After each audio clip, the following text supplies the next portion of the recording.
assume the ones who are sitting don't hear my show. Is that? Just kidding, just kidding. Mark Eisler, who has his own terrific show Saturday nights on KRLA, where I am on 870. I thank you, sir. My friends, we are supposed to be non-existent in Los Angeles. Republicans are supposed to not exist. Tar pits. That is the assumption in our city, and they are wrong. There are many of us here, and it is time to assert ourselves intellectually and morally, and passionately and emotionally, and sophisticatedly, and in every other way. It is a shame. It just is a shame that people don't understand the issues, and I am convinced that in the vast majority of cases, people vote Democrat for emotional rather than moral or intellectual reasons. We had a young woman just speaking up here.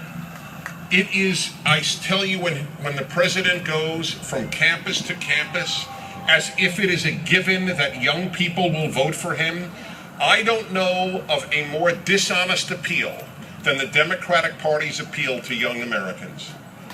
It is unbelievable. Let me tell you two obvious ways in which Democratic, liberal, left-wing policies have so hurt young Americans. And there is no answer to what I am about to say. They are about the debt.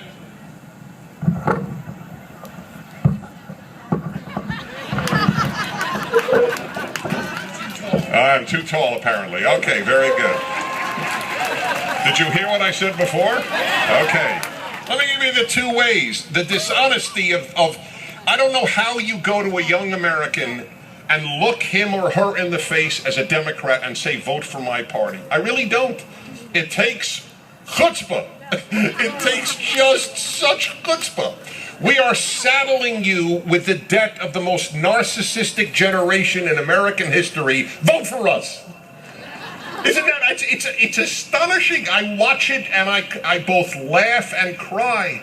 And I prefer to laugh, but it's not laughable. Vote for us, who are making your future the first future in American history materially less well off, liberty less well off than previous generations. But vote for us, because we will let you live with your parents till 26. That's the great argument given. And the other way is college tuition. We are saddling you with unbelievable debt at usually a worthless university in terms of wisdom and morality, and you are supposed to pay these astronomical sums, or your parents are supposed to pay, both of you going into debt. And you know why there is so much debt, aside from the staggering selfishness of universities who have gigantic endowments? Yes, government. That's exactly right. When the government says we will cover your loans, tuition goes up. Does it take a Republican mind to understand that? Yeah. I have to believe even a UCLA economics major would understand that. I'm not certain, but it's possible that they might understand that when you subsidize something from outside of it, the price will go up.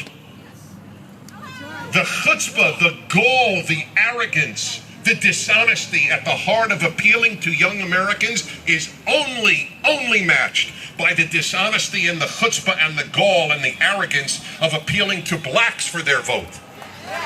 What the Democrats have done to black America, I believe they will answer for in the afterlife. I really do. No one could have devised a more harmful way to endanger the quality of black life than liberals have. Right. We will subsidize children out of wedlock. We will teach you to teach your children that they are victims. It's a form of child abuse to raise a child in this country and teach them that the country hates them. It is, and I use my words very carefully, I stand by it. It is a form of child abuse for a black parent and a white liberal to tell a black child they've got it in for you because you're black.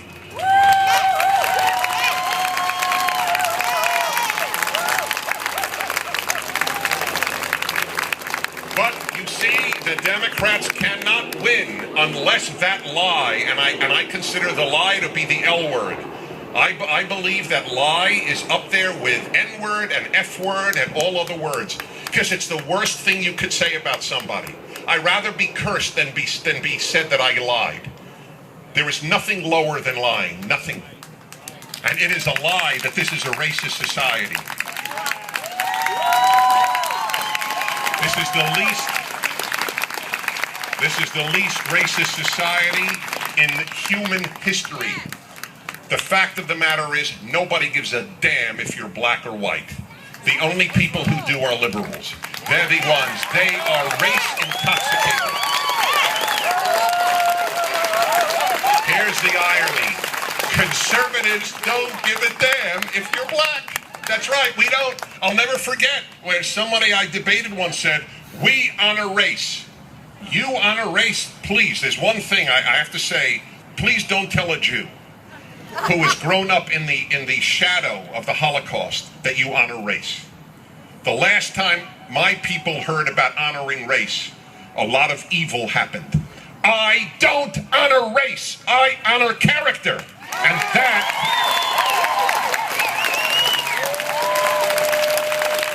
that, in a nutshell, is why I am not on the left.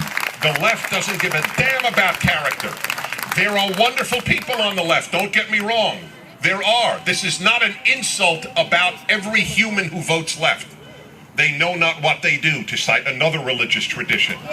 They truly know not what they do. But the fact of the matter is that leftism is race, gender, and class-based. As I said on Hannity last week, some of you may have seen or heard it, and I said, you can't understand this president if you don't understand he is a man of the left, period. That is all you need to know about Barack Obama.